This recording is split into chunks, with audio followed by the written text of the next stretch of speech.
Assalamualaikum warahmatullahi wabarakatuh. Salam semangat pada mahasiswa Sekolah Tinggi Teknologi Terpadu Nur Fikri di mata kuliah Etika Profesi Program Studi Teknik Informatika dan Sistem Informasi. Pada kesempatan kali ini kita sudah memasuki pertemuan yang ke-14, yaitu membahas tentang cybercrime dengan pembahasan lanjutan, yaitu terkait pencegahan dan cara penanggulangannya. Nah, di sini jenis kejahatan konvensional itu terbagi dari dua.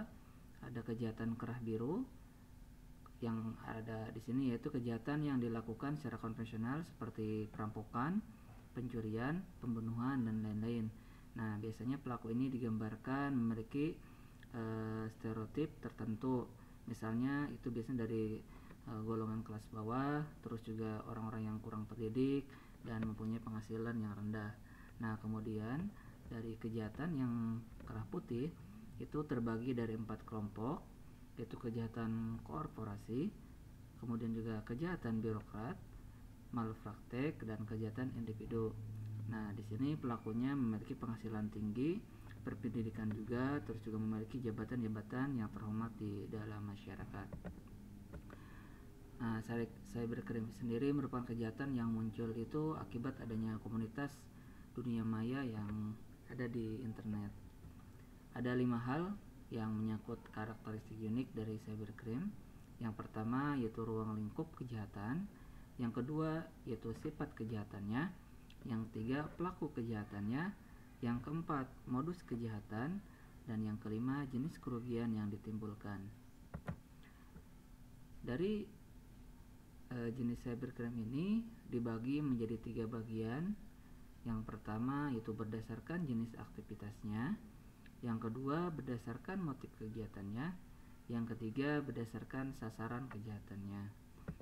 Nah, berdasarkan jenis aktivitasnya ini terbagi dari beberapa, seperti ada yang pertama itu illegal content, yang kedua yaitu penyebaran virus secara sengaja, yang ketiga yaitu data forgery, yaitu pemalsuan data, yang keempat yaitu cyber espionage, sabotase dan extortion, yaitu kegiatan memata-mata dengan memasukkan sistem jaringan komputer, kemudian juga membuat gangguan perusakan dan penghancuran suatu data program komputer. Yang kelima yaitu cyber stalking, yang keenam yaitu coding hacking dan cracking, yang ketujuh yaitu cyber squatting dan toast squatting, yaitu mendaftarkan nama domain dengan alat niat buruk untuk mengambil keuntungan. Kejahatan dengan membuat domain plesetan, yaitu domain yang mirip dengan domain orang lain. Terus yang ke-8 itu hijacking, yaitu kegiatan yang berusaha menyusup ke sistem melalui sistem operasional yang dilakukan atau dijalankan oleh seorang hacker. Terus yang tadi juga yaitu cyber teroris. Nah, yang tadi berdasarkan jenisnya. Untuk lanjutannya yaitu yang kedua berdasarkan motif kegiatannya, yaitu ada cybercrime sebagai tindakan murni kriminal dan cybercrime sebagai kejahatan yang abu-abu. Nah, yang ketiga berdasarkan sasaran kejahatan. Berdasarkan sasaran kejahatan di sini dibagi menjadi 3 kategori. Yang pertama itu cybercrime yang menyerang individu atau agent person. Nah, contohnya itu seperti pornografi, cyber stalking, atau cyber street pass. Nah, yang kedua itu cybercrime menyerang hak milik atau lebih dikenal dengan agent property. Yang ketiga yaitu cybercrime menyerang pemerintah atau yaitu dengan lebih dikenal agent government. Nah, apa saja sih bentuk-bentuk cybercrime? Di sini yang pertama itu kejahatan dunia maya yang berkaitan dengan kerahasiaan, integritas, dan keberadaan data dan sistem komputer. Itu seperti ada illegal access. Nah, di sini yaitu akses secara tidak sah terhadap sistem komputer. Yang kedua, yang B yaitu data interference, itu menggunakan data yang mengganggu data yang ada di dalam komputer. Yang C-nya itu system interface, itu mengganggu sistem komputer. Yang D-nya illegal interception in the computer system and computer network operation, itu intersepsi secara tidak sah terhadap komputer, sistem, dan jaringan operasional komputer. Yang E-nya data thief, yaitu mencuri data. Yang F-nya yaitu data leakage dan explained, yaitu membocorkan data dan memata-matai. Yang G-nya yaitu misuse of device, yaitu menyalahgunakan peralatan komputer. Yang keduanya di sini ada kejahatan dunia maya yang menggunakan komputer sebagai alat kejahatannya. Nah, contohnya seperti credit card fraud, yaitu penipuan kartu kredit. Terus juga ada bank fraud, yaitu penipuan terhadap bank. Terus juga ada service offered fraud, yaitu penipuan melalui penawaran suatu jasa. Yang D-nya identity theft and fraud, yaitu pencurian identitas dan penipuan. Yang E-nya yaitu penipuan melalui komputer. Yang F-nya yaitu pemalsuan melalui komputer. Yang G-nya yaitu perjudian melalui komputer. Yang H-nya itu pemerasan dan pengancaman melalui komputer. Nah, ini kejahatan dunia maya yang menggunakan komputer sebagai alat kejahatannya. Nah, kalau kejahatan dunia maya yang berkaitan dengan isi atau muatan data atau sistem komputer, nah seperti ada child pornography, yaitu pornografi terhadap anak. Kemudian juga ada infringement of copyright and rights, yaitu pelanggaran terhadap hak cipta dan hak-hak terkait. Dan C-nya ada drug traffickers, yaitu peredaran narkoba. Nah, yang sebelumnya sudah ada macam-macamnya, dan untuk selanjutnya itu bagaimana cara pencegahannya. Nah, dalam proses pencegahannya bisa, yaitu yang pertama itu gunakan security software yang up to date. Nah, di sini penting sekali untuk menjaga security software yang kita tetap terbarukan atau selalu terupdate. Perlakuan ini akan memberikan definisian kembali atas ancaman cybercrime maupun virus yang belum didefinisikan pada versi sebelumnya. Nah, pembaruan ini sangat berguna bagi pengguna yang cukup sering menggunakan koneksi internet, sehingga disarankan untuk pemilik gadget menggunakan security software untuk membuka akses ke internet. Hal ini tuh harus dilakukan minimal bisa 2-3 kali dalam seminggu. Saat pengguna online, secara otomatis security software itu akan mengupdate versi terbarunya. Kemudian juga yang selanjutnya itu melindungi komputer. Nah, menjaga keamanan paling tidak kita tuh harus mengaplikasikan 3 program. Yang pertama ada antivirus, yaitu menjaga komputer dari virus. Terus juga ada anti spyware, yaitu melindungi data pemakai agar tidak ada yang melacak kebiasaan kita saat menggunakan online, gitu kan. Terus juga ada firewall. Nah, di sini yaitu sistem atau perangkat yang mengizinkan lalu lintas jaringan yang dianggap aman untuk melaluinya dan mencegah lalu lintas jaringan yang tidak aman.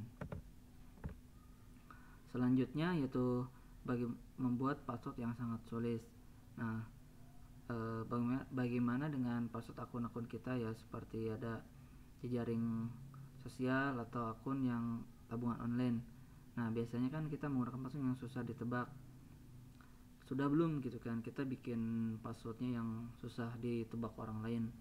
Ya, berarti jika belum, ya kita harus cepat mengganti password dengan akun kita yang kita miliki itu untuk mencegah terjadinya cybercrime. Nah, bila kita itu bisa memasukkan campuran huruf kecil, besar, dan angka pada setiap akun kita gitu kan, agar itu bisa memperkuat dan menyulitkan kata sandi kita. Sebagai contoh untuk passwordnya seperti angka yang ada di sini contohnya. Nah, C-nya itu kapital, kemudian dia menggunakan angka 0, huruf N kecil, T kecil, O kapital, H kecil, N-nya kapital, Y-nya kecil, dan angka 4. Nah, contoh kata sandi ini cukup kuat untuk sandi akun kita karena dicampur dengan ada huruf kecil, ada huruf besar, dan ada juga angka. Nah, selanjutnya backup data. Nah, sebaiknya para pengguna komputer itu memiliki salinan dari dokumen yang kita miliki gitu kan, yang dokumen pribadinya, bisa itu berupa foto, musik, atau hal lainnya. Nah, ini tujuannya itu agar data kita itu masih tetap bisa terselamatkan bila sewaktu-waktu terjadi pencurian data atau ada kesalahan pada sistem komputer kita.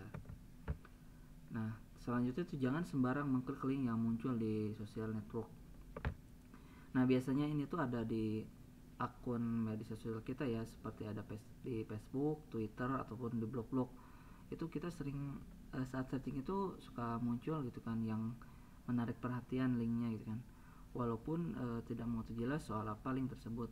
Sajian menarik berupa iklan atau sekadar kuesioner dan angket membuat kita itu membukanya.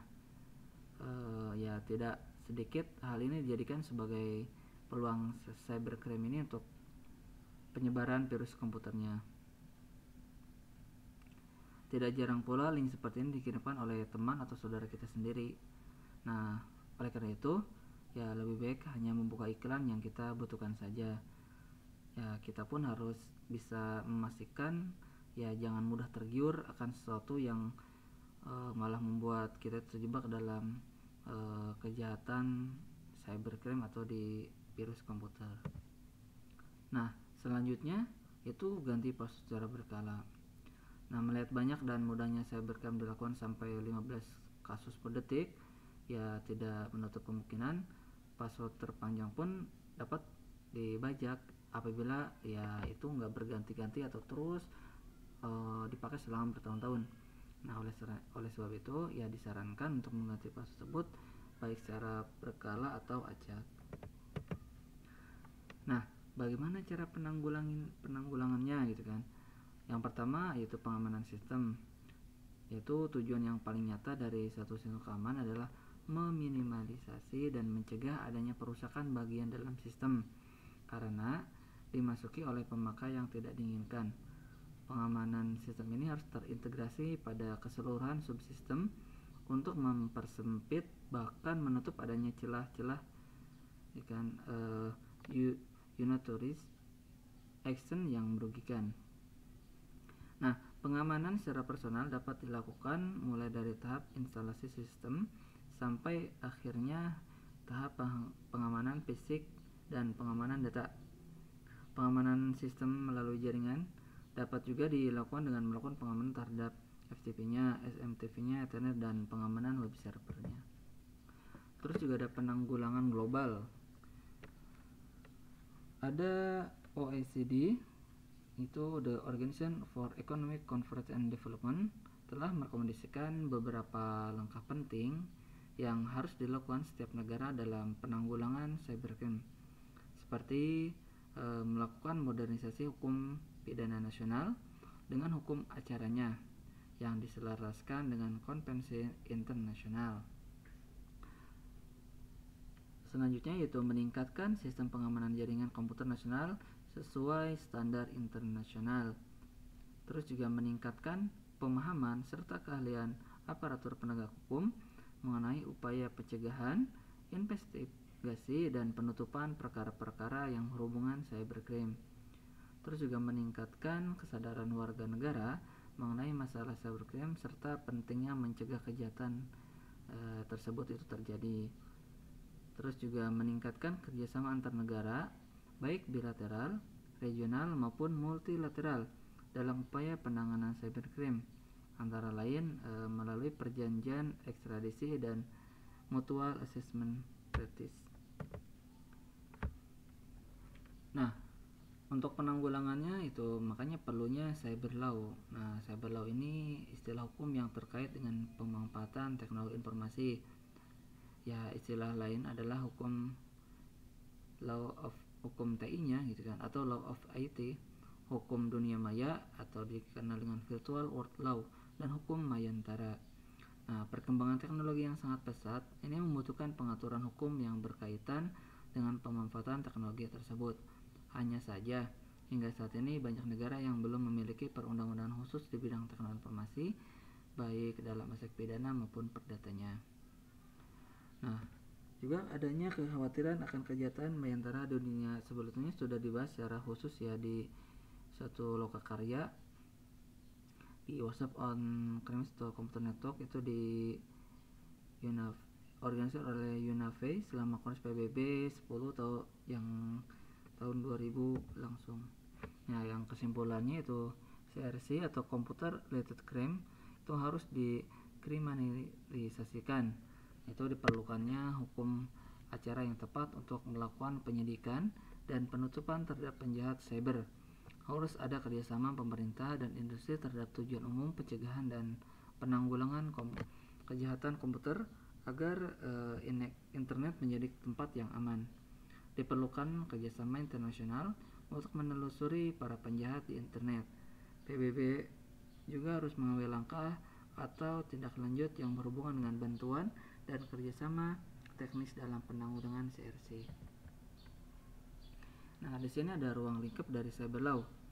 Itu ada hak cipta, hak merek, pencemaran nama baik, hate speech seperti fitnah, penistaan, dan penghinaan. Kemudian juga ada serangan terhadap fasilitas komputer. Nah, biasanya itu ada hacking, ada virus dan illegal access, pengaturan sumber daya internet, dan domain name.